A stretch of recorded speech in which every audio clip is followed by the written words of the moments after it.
My wife's coffin was lowered into the ground while her mother smiled at me. Not a kind smile, not a grieving smile. A victorious smile, like a chess player who had finally trapped her opponent's king. "You'll never see those children again," Marguerite Holton whispered to me as the priest said his final prayers. "We'll make sure of it." I didn't respond. Couldn't respond. My wife of 17 years was being buried, and her family was already circling like vultures. Celeste had been dead for 4 days. 4 days since I found her collapsed in the kitchen. 4 days since the ambulance couldn't revive her. 4 days since my entire world shattered into pieces too small to count. And now, I was standing at her grave while her family plotted to take my children. "The kids will come home with us tonight," Franklin Holton announced after the service. 72 years old, retired attorney, accustomed to having his every word treated as law. "They need to be with family during this difficult time. I'm their family. I'm their father. You're the reason she's dead." Dennis, Celeste's older brother, 47 years old and wearing a suit that cost more than my monthly mortgage payment. He'd been waiting years to say something like that. "She had a heart condition. The doctors said stress can trigger cardiac events. You stressed her to death, Nelson. All those years of struggling while you couldn't provide properly, couldn't give her the life she deserved. That's enough." I kept my voice steady, though everything inside me was screaming. "The kids are coming home with me. That's not negotiable."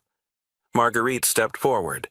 69 years old, perfectly composed even at her daughter's funeral, every silver hair in place. "We'll see what the courts say about that. I've already spoken to Judge Harmon. He's an old friend of the family. We'll be filing for emergency custody first thing Monday morning." "On what grounds?" "Neglect, emotional abuse, financial irresponsibility, take your pick." They had been planning this, maybe for years, waiting for an opportunity to take my children away from me, to finally have complete control over the only parts of Celeste that remained. "Dad?" A small hand tugged at my sleeve. Jude, 10 years old. My son.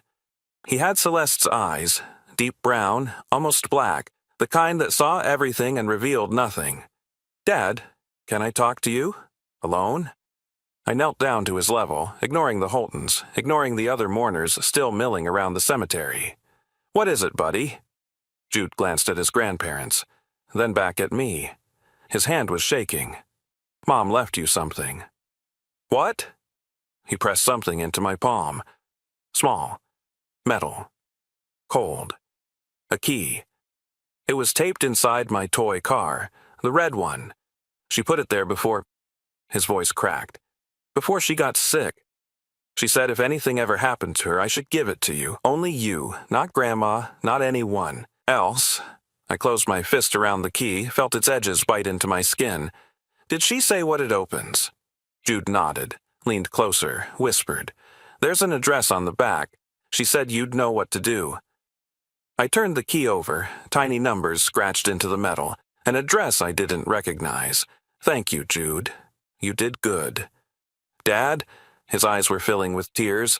"Grandma says we have to go with her. She says you can't take care of us. That's not true, right?" I pulled him into a hug, held him tight. "That's not true. I promise. No matter what happens, I will never let anyone take you away from me." "What about Vera?" I looked past Jude to where his 7-year-old sister was standing with Marguerite, looking small and lost in her black dress. Marguerite had a hand on her shoulder, possessive, claiming. "Her too. Both of you, I promise." I stood up, faced the Holtons. "The children are coming home with me tonight. If you want to file for custody, go ahead, but until a judge says otherwise, they're mine." Franklin's face purpled. "Now listen here." "No, you listen. I just buried my wife. I'm not going to stand here and argue with you at her grave. The kids are coming home. This conversation is over." I took Jude's hand, walked toward Vera. Marguerite didn't let go of her shoulder. "Vera, sweetheart, wouldn't you rather come stay with Grandma? We have your favorite room all ready with the princess bed, and I want my daddy." Vera's voice was small but certain. She pulled away from Marguerite and ran to me, wrapping her arms around my leg. "I want to go home. I want Daddy." Marguerite's smile flickered just for a moment. We'll be in touch, Nelson, very soon. I didn't answer, just gathered my children and walked away from my wife's grave. The key was burning a hole in my pocket. The address led to a storage facility in Henderson, Nevada, 20 miles from our home in Las Vegas, a place I had never been, never heard of, never knew existed. Unit 247, ground floor, climate controlled. I went that night after the kids were asleep at my mother's house. I couldn't take them home. Home was where Celeste had collapsed, where the paramedics had worked on her for 45 minutes before calling time of death. I couldn't face that kitchen yet. The storage facility was quiet at 11 p.m. Fluorescent lights humming, long corridors stretching into shadows. My footsteps echoed as I walked. Unit 247 was at the end of the hall, a roll-up metal door with a heavy padlock. The key fit perfectly. I lifted the door. Inside was a 10 by 10 space, packed floor to ceiling with boxes, folders, and equipment. A small desk in the corner held a laptop computer and a stack of USB drives. The walls were lined with filing cabinets, and on the desk, propped against the laptop, was an envelope.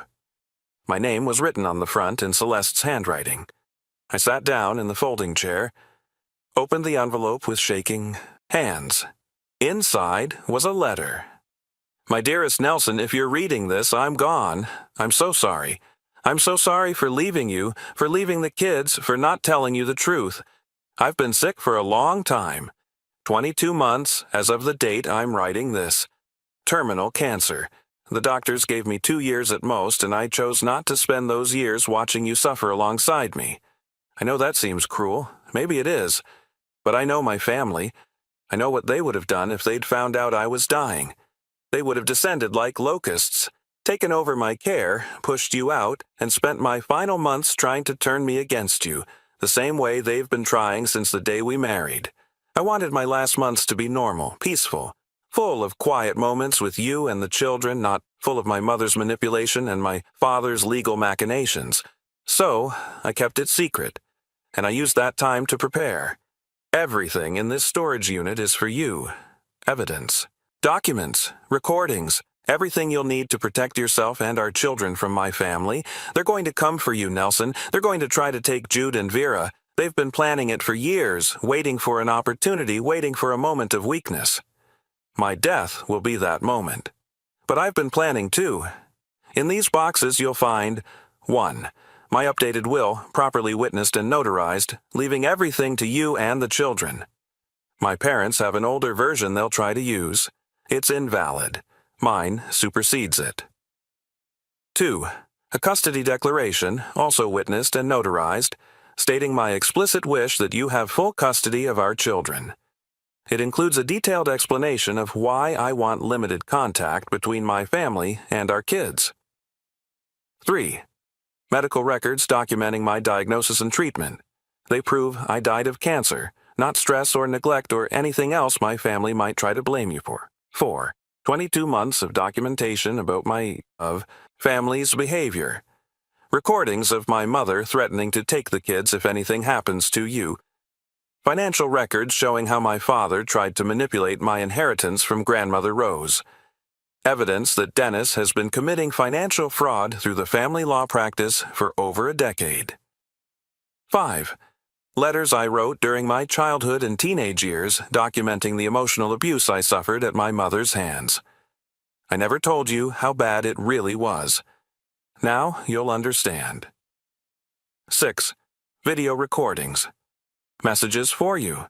Messages for Jude and Vera, for birthdays and graduations and all the moments I won't be there for. And depositions. Legal testimony about my family, recorded with a lawyer present, admissible in court. I know this is a lot. I know you're grieving and overwhelmed and probably angry that I didn't tell you. You have every right to be angry, but please understand, I did this because I love you. I did this because I know who my family really is, and I couldn't leave you and our children defenseless against them. You're a good man, Nelson, a good husband, a good father. Don't let them convince you otherwise. Don't let them take our babies. Fight for them. Everything you need is here. I love you. I will always love you, even now, even gone, Even from wherever I am, I love you. Forever yours, Celeste. Start with the laptop. The password is the date of our first kiss. There's a video I need you to watch first. I read the letter 3 times. Then I opened the laptop. The password was 0615205. June 15th, 2005. The night I kissed Celeste for the first time on the rooftop of her apartment building, the Las Vegas lights glittering below us like a blanket of fallen stars. The screen came to life. A single video file sat on the desktop. For Nelson, watch first. I clicked it, and my wife appeared on the screen. She was sitting in this same storage unit, at this same desk. She looked thin, thinner than I remembered, but her eyes were bright, alert, full of the fierce intelligence that had made me fall in love with her 19 years ago. "Hi, baby," she said. "If you're watching this, it means I'm gone. And if you found this unit, it means Jude did what I asked him to do. He's such a good boy. They both are. We made good kids, Nelson." She smiled. Even on video, even knowing she was dead, that smile broke me. "I know you're confused, hurt, probably angry. You're wondering why I didn't tell you about the cancer. Why I spent the last 2 years of my life keeping secrets from the one person I swore to never keep secrets from." She leaned forward. "The answer is my mother. You know what she's like. You've lived with her interference for 17 years. But you don't know everything. You don't know about the phone calls she made when you weren't home, telling me I'd married beneath me. You don't know about the gifts she offered. A house, a car, private school for the kids, all conditional on me leaving. You don't know that she told me 4 years ago that if anything ever happened to me, she would make sure you never saw Jude and Vera again." I felt cold, ice spreading through my veins. She said it calmly, matter-of-factly, like she was discussing the weather. "If something happens to you, Celeste, Franklin and I will take the children. Nelson isn't capable of raising them properly. We'll get custody one way or another." I asked her what she meant by one way or another. She smiled and said, "You don't need to worry about that. Just know that we have resources you can't imagine." Celeste's expression hardened. That's when I knew. If I ever got sick, if I ever died, my family would try to destroy you. They'd use their money, their connections, their lawyers, their lies, and they'd probably win, because they always win. That's what Holtons do. So I started planning. The first thing I did was update my will, got a lawyer my parents don't know, had everything. Done properly, locked away where they can't touch it. Then I wrote the custody declaration, made video depositions, started documenting everything. And then, 8 months into my preparations, I got the diagnosis. Ovarian cancer, stage 3, terminal. She paused, took a breath. "I could have told you. I thought about it every day, but I knew what would happen. You'd want to take care of me. You'd tell my parents, because you're kind, because you believe in family, because you'd think they deserve to know. But they don't deserve anything. And if they knew I was dying, they would have made my last months a living hell. They would have tried to move me into their house, take over my medical care, poison the children against you while I was too weak to stop them. I couldn't let that happen, so I kept it secret. Told you I was tired, stressed, working too hard, and I spent every spare moment preparing for this, preparing to protect you and our babies from beyond the grave." Tears were streaming down my face now. I couldn't stop them. "I'm sorry, Nelson. I'm sorry I lied. I'm sorry I'm not there to fight beside you. But everything you need is in this room. Every document, every recording, every piece of evidence. My family has secrets too, dark ones, criminal ones, and I've documented all of them. They're going to come for you. They're going to try to take our children. But you're not going to let them, because you're strong, and you're smart, and you love Jude and Vera more than anything in this world. Fight for them, baby. Promise me." She reached toward the camera, touched the lens. "I love you, forever and always. Now go show my family what happens when they mess with the man I chose." The video ended. I sat in that storage unit for a long time, crying in the fluorescent light, surrounded by 22 months of my wife's final gift. Then I dried my eyes, and I started going through the boxes.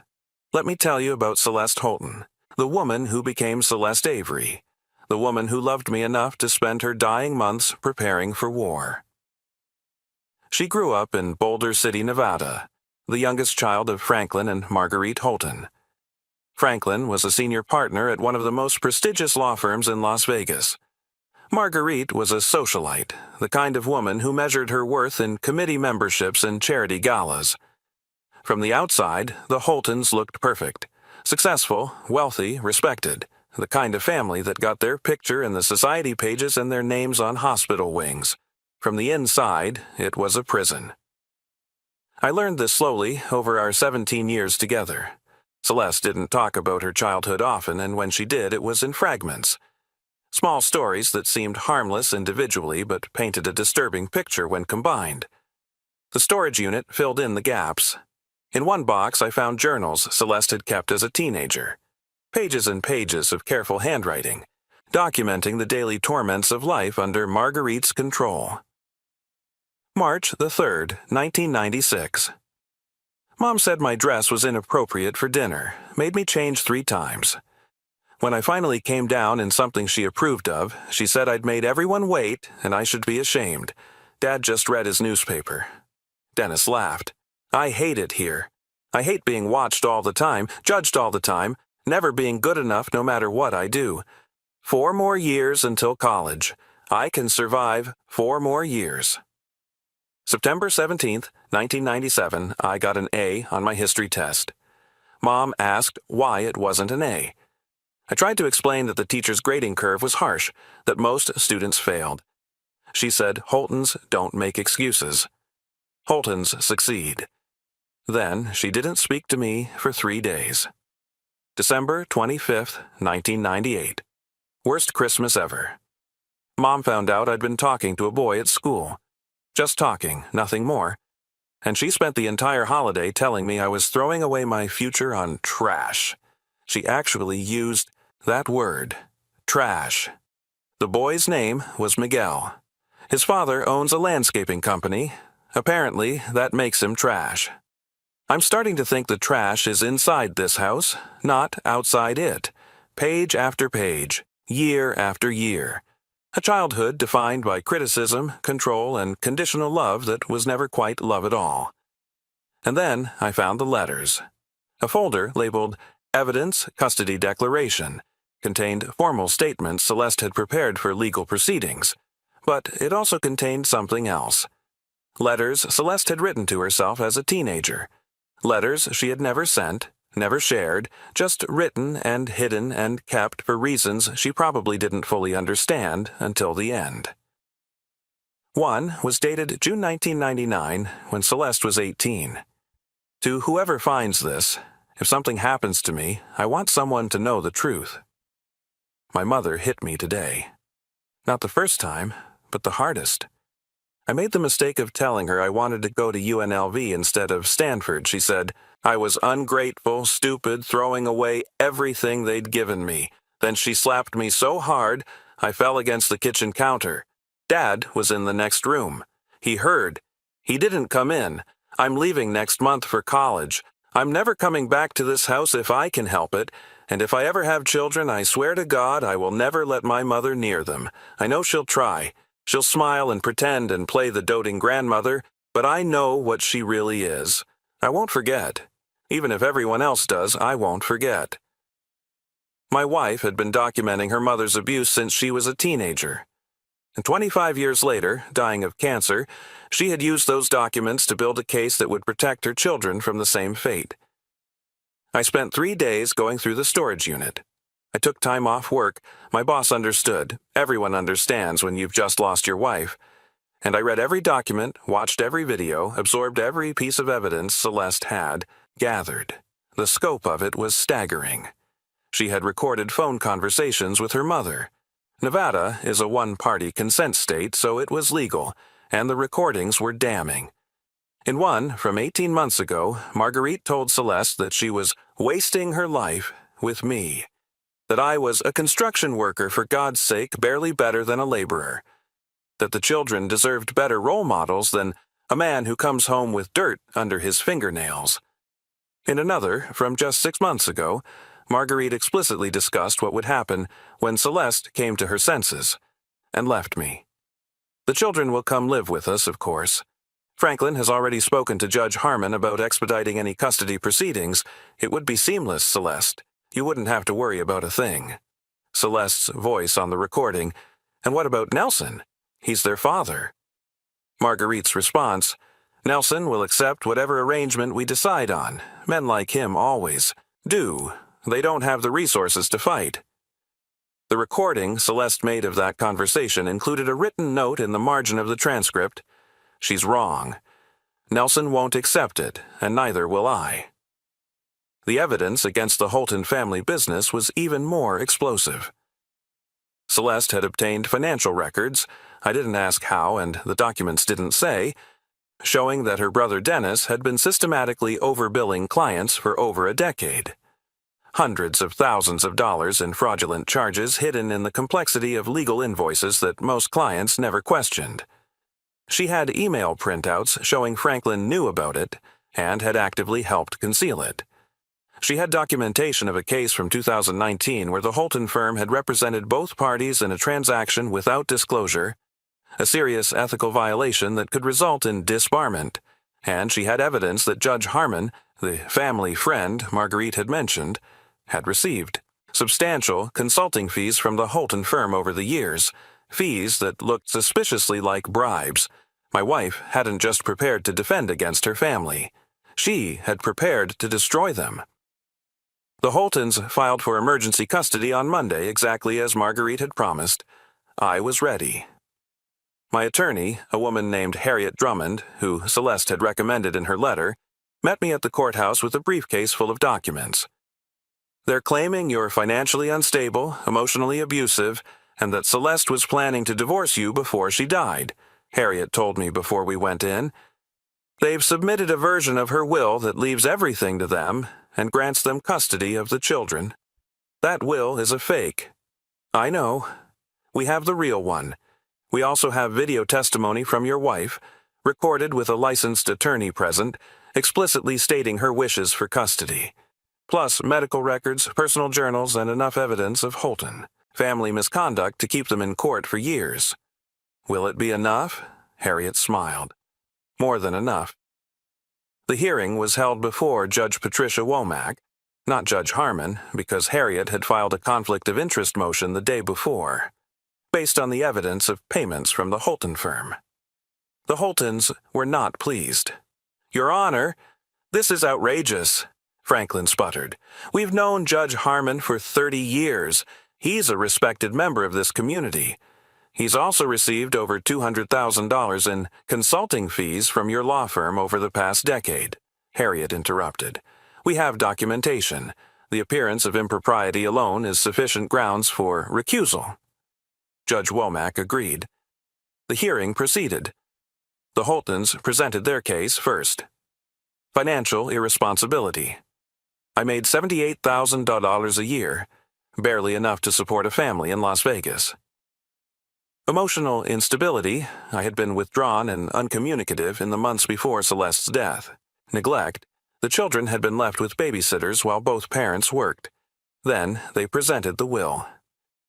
This document clearly shows that Celeste Holton Avery intended for her children to be raised by her parents in the event of her death, Franklin said, holding up a paper that looked official and legally binding. Your Honor, Harriet stood. We have reason to believe that document is fraudulent.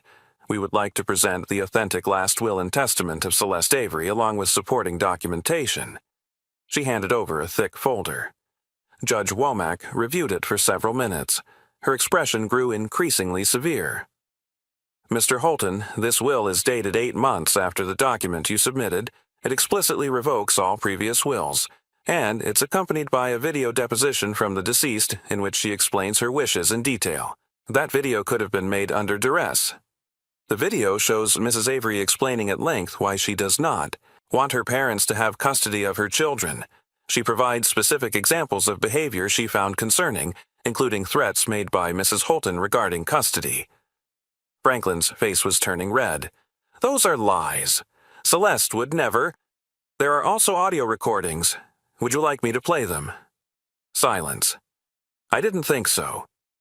Judge Womack set down the folder. Based on the evidence presented, I am denying the emergency custody petition. The children will remain with their father, Nelson Avery, who is their legal guardian according to the valid last will and testament of their mother. This isn't over, Marguerite hissed at me as we left the courtroom.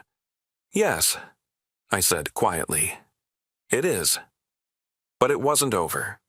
Not yet. The Holtons appealed, filed motions, hired more lawyers, tried every legal maneuver in the book to take my children away from me. Each time, Harriet was ready with more evidence. When they claimed I was financially unstable, we presented Celeste's letter explaining that she had chosen to live modestly because she valued family time over material wealth. When they claimed I was emotionally abusive, we presented 22 months of video diaries in which Celeste described our marriage as the only truly happy relationship I've ever had.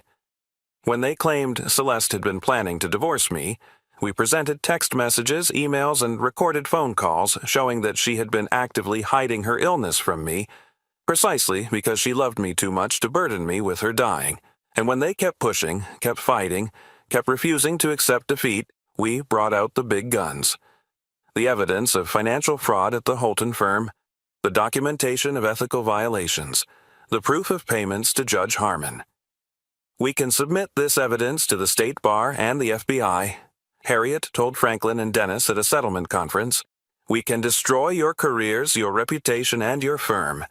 Or you can drop the custody, challenge, accept limited supervised visitation with your grandchildren, and walk away while you still can." Franklin looked at the documents spread across the table, 22 months of his daughter's meticulous research. Every skeleton in the Holton family closet, documented and organized and ready for public consumption. Celeste did this. She had a lot of time to prepare and a very strong motivation. Marguerite was crying, not grieving tears, furious tears. The tears of a woman who had spent her whole life controlling everyone around her, only to be defeated by the daughter she had tried so hard to break. She was always ungrateful, Marguerite spat.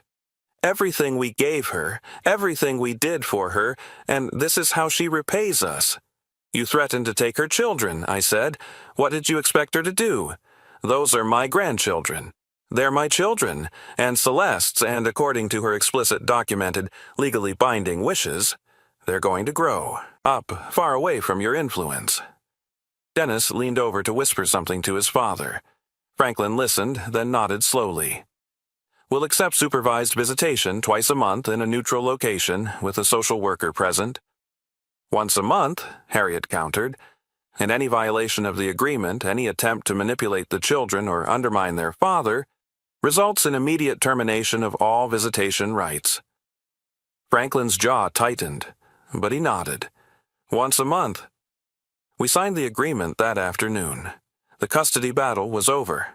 I had won. No, Celeste had won. I had just carried her across the finish line. The hardest part wasn't the legal battle. The hardest part was explaining it to the kids. How do you tell a 10-year-old and a 7-year-old that their mother knew she was dying for almost 2 years and chose not to tell? Anyone? That their grandparents tried to take them away from their father? That the only reason they're still living at home is because their mom spent her final months preparing for a war she knew she wouldn't live to fight? You do it slowly, carefully, with a lot of help from a very good child therapist. Dr. Ananya Batra met with Jude and Vera twice a week for the first 3 months after Celeste's death. She helped them understand their grief, their anger, their confusion. She helped me understand how to talk to them about things no child should ever have to hear, and she helped us decide when to show them the videos. Celeste had recorded messages for the children, for birthdays they would have without her, for graduations she would miss, for weddings and births and all the milestones she knew she'd miss. We watched the first one together 6 months after she died. It was a general message, recorded early in her diagnosis. She looked healthier in this one, fuller, stronger, more like the mother they remembered. "Hi, my beautiful babies," she said, smiling at the camera. "If you're watching this, it means I'm not there with you anymore. and I'm so sorry about that." Vera crawled into my lap. Jude sat rigid beside me, trying to be brave. "I want you to know that leaving you was the hardest thing I've ever done. Not the dying part, I can handle that. But knowing I won't be there to watch you grow up, to see the amazing people you're going to become, that breaks my heart more than anything. But here's what I need you to understand. Even though I'm not there physically, I'm still with you.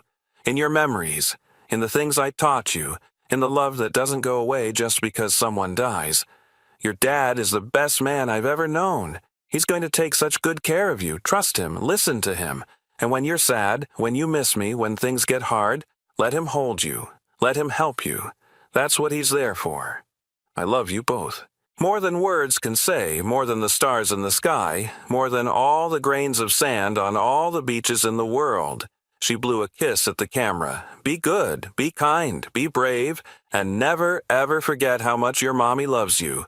The video ended. Vera was crying. Jude was crying. I was crying. We held each other for a long time. Then Vera looked up at me with her mother's eyes and said, "Can we watch another one? Someday, sweetheart, your mom made lots of videos for you. We'll watch them when you're ready." She really loved us, didn't she? More than anything in the world. Vera nodded seriously.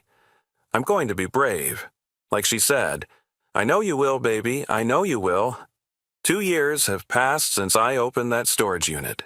I'm 48 now, still working in construction, still living in the same house, still getting up every morning for my kids. Jude is 12 now. He's in 7th grade, playing basketball, getting taller every day. He has Celeste's analytical mind, her way of seeing through problems to the solution underneath. Last month, he asked me to tell him more about how his mom and I met. We stayed up until midnight looking at old photos, sharing stories. "She sounds amazing," he said when I finished. She was. She really was. I wish I could remember her better. That's what the videos are for. She made them so you could know her, even after she was gone. Vera is 9. She's in 4th grade, obsessed with horses and drawing and a boy named Marcus, who, she insists, she does not have a crush on. She keeps a photo of Celeste on her nightstand and says goodnight to it every evening. "Good night, Mommy. I love you. I got an A on my spelling test today. I think you would be proud." The Holtons see the children once a month. As agreed. The visits are awkward, stilted, nothing like the warm family gatherings Marguerite probably imagined. But they're peaceful. The Holtons know what evidence I have. They know what I could do with it. And they know that any attempt to manipulate my children or undermine my authority will result in consequences they can't afford. Sometimes I catch Marguerite looking at Jude and Vera with something like regret. Not remorse. I don't think she's capable of that, but regret. The recognition of something lost, something she threw away through years of cruelty and control. Her daughter is dead. Her grandchildren are strangers. Her family legacy is a storage unit full of evidence documenting her failures. I almost feel sorry for her. Almost. I haven't dated since Celeste died. I know she would want me to move on eventually. There's even a video, I've watched the first few seconds, where she tells me it's okay to find love again, that she wants me to be happy, that I shouldn't spend the rest of my life mourning her. I'm not ready to watch the rest of that video yet. Maybe someday. For now, my world is Jude and Vera, making sure they're healthy, happy, secure, making sure they know their mother loved them, making sure they grow up to be the kind of people Celeste would be proud of. That's enough. More than enough. Last week was the 2nd anniversary of Celeste's death. We visited her grave, a simple headstone in a quiet cemetery, far from the ornate Holton family plot where her parents wanted her buried. She wanted to be here, I told the kids when we chose the spot. Close to home, close to us. The inscription reads, Celeste Marie. Avery, 1981-2024, beloved wife. Devoted mother, forever missed. Jude placed a basketball trophy he'd won at the base of the stone. I got MVP, Mom. Coach said I played like I had something to prove. Vera placed a drawing she'd made, a family portrait with 4 figures, one of them surrounded by a golden glow. That's you in heaven, Mommy. You're the angel watching over us. I placed a single white rose, Celeste's favorite. We're doing okay, I said quietly. The kids are thriving. The Holtons are keeping their distance. Everything you prepared for us, it worked. You saved us. A breeze stirred the leaves on a nearby tree. Probably just coincidence, but I like to think it was her listening. That night, after the kids were asleep, I went to the storage unit. I still have it. Couldn't bring myself to clear it out. It's the closest thing I have to being near Celeste, sitting at that desk where she sat, surrounded by the evidence of her love. I opened the laptop, navigated to a folder I hadn't touched before. For Nelson, when you're ready. Inside was a single video file. I clicked it. Celeste appeared. This time she looked tired. Thinner. Closer to the end. "Hi, baby," she said. "If you're watching this, it means some time has passed. Hopefully enough time that the pain isn't quite so sharp anymore. I wanted to leave you one more message. The others were about practicality, wills and custody and evidence. This one is just about us." She smiled. That smile that always made my heart skip. I've been thinking a lot about our life together. The 19 years since that first kiss on my apartment roof. The 17 years of marriage. The 2 perfect children we made. I've been thinking about the fights we had. The stupid ones about dishes and money and whose turn it was to change diapers. The serious ones about your job and my family and how to balance everything. And you know what? I don't regret any of it. Not one moment. Because even the hard parts were ours. Our story. Our life. I know, I wasn't always easy to live with. My family's baggage, my need for control, my inability to ask for help when I needed it. You put up with so much, Nelson, more than you should have had to. But you stayed. Through all of it, you stayed. And that's how I knew. Knew what? That I had chosen right. That out of all the people in the world, I had found the one person who would never give up on me, never stop loving me, never let me face the darkness alone. I'm sorry I faced this darkness alone. The cancer, the diagnosis, the dying, I should have told you. I should have let you be there for me like you always were. But I couldn't watch you suffer. I couldn't watch the kids suffer. So I made a choice, a selfish choice maybe, to give us one more year of normal. One more year of homework and family dinners and Saturday morning cartoons. I hope you can forgive me for that. Tears were running down my face again, 2 years later, and she could still make me cry. Here's what I want you to know, Nelson, really know, deep in your bones. You were enough. You were always enough. My family was wrong about you. They couldn't see what I saw. This incredible man who built things with his hands and loved with his whole heart, and never asked for anything in return. You gave me the only happiness I've ever known. You gave me Jude and Vera. You gave me a reason to fight, even when fighting meant preparing, for a war I'd never see. Thank you, my love. Thank you for everything. Now go live. Go be happy. Go show our children what it means to love fully and completely the way you loved me. And when you're ready, really ready, go find someone else to share that love with. You have so much to give. Don't waste it on grief. I'll be watching, from wherever I am, cheering you on. I love you, Nelson, forever and always in this life and whatever comes next. She blew a kiss at the camera. Take care of our babies, I know you will. The video ended. I sat in the silence for a long time. Then I called the kids. Dad? Jude's voice was sleepy. It's almost midnight. What's wrong? Nothing's wrong. I just wanted to ask you both something. What? How would you feel about watching one of your mom's videos together, right now? Silence for a moment. Then Jude said, I'll wake up Vera. 20 minutes later, they arrived at the storage unit in their pajamas, clutching blankets, looking curious and a little scared. Is this where Mom's stuff is? Vera asked, looking around at the boxes. This is where Mom's love is, I said. She spent almost 2 years getting all of this ready for us, protecting us, making sure we'd be okay. Can we watch a video? Jude asked. I have a better idea. I navigated to a folder labeled, For Jude and Vera, Together. Inside was a single file. Watch with Dad. I clicked play. Celeste appeared on screen. She was sitting in a different location, our living room, back when she was healthier. She looked beautiful. Hi, my babies. Hi, Nelson. If you're watching this together, it means your dad decided you were ready. Jude and Vera pressed close to me. I wrapped my arms around them both. I made this video because I wanted us to have one more family moment. All four of us together. Even if I can't be there physically, I can be there in this video. And that's almost as good, right? She smiled. So here's what we're going to do. I'm going to tell you a story.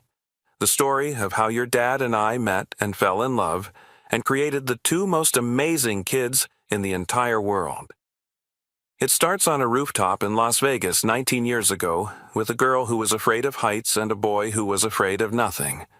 For the next 45 minutes, we listened to Celeste tell our story. The first date, the first kiss, the proposal, the wedding, the births of Jude and Vera.